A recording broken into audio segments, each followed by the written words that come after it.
ရွှေမန္တလေးကိုခဏလေးရောက်လာပြီးအလွမ်းတွေပြီးသွားရတဲ့ဗျာ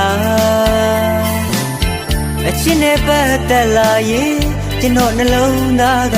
လုံးဝရိုက်မှာဗျာပြန်လာမယ်လွယ်ပြောပြီးတော့ကျွန်တော်ချစ်ကိုကစားသွားရတဲ့ဗျာ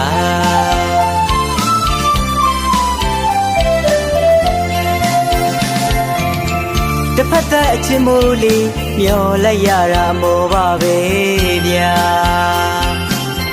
ခမရရဲ့စိတ်ကားလုံးနဲ့ဗျာ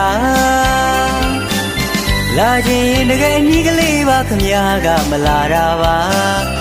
ကျွန်တော်အချစ်တွေကိုလူကြုံတယောက်နဲ့ပြန်ပြီးပေးလိုက်ပါ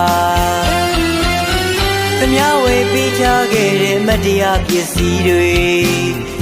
မိပုံရှုပ်ပြစ်လိုက်မေဗျာဖြစ်ခဲ့သမျှစကြောင်းတွေကိုကံကြောင်းတရားလို့မယူလိုက်မေဗျာ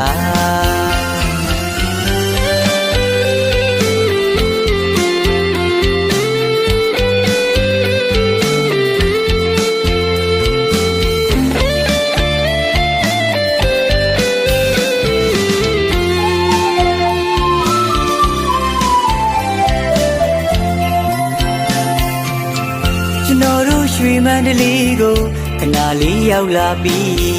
အလွမ်းတွေပြီးသွားရတဲ့ဗျာ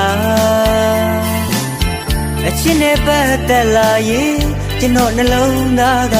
လုံးဝရိုက်မှာဗျာပြန်လာမယ်လွယ်ပြောပြီးတော့ကျွန်တော်ချစ်ကိုကစားသွားရတဲ့ဗျာ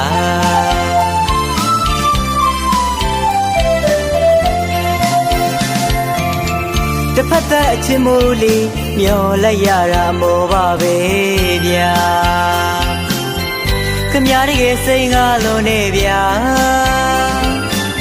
လာခြင်းတကယ်အမိကလေးပါခမရကမလာတာပါ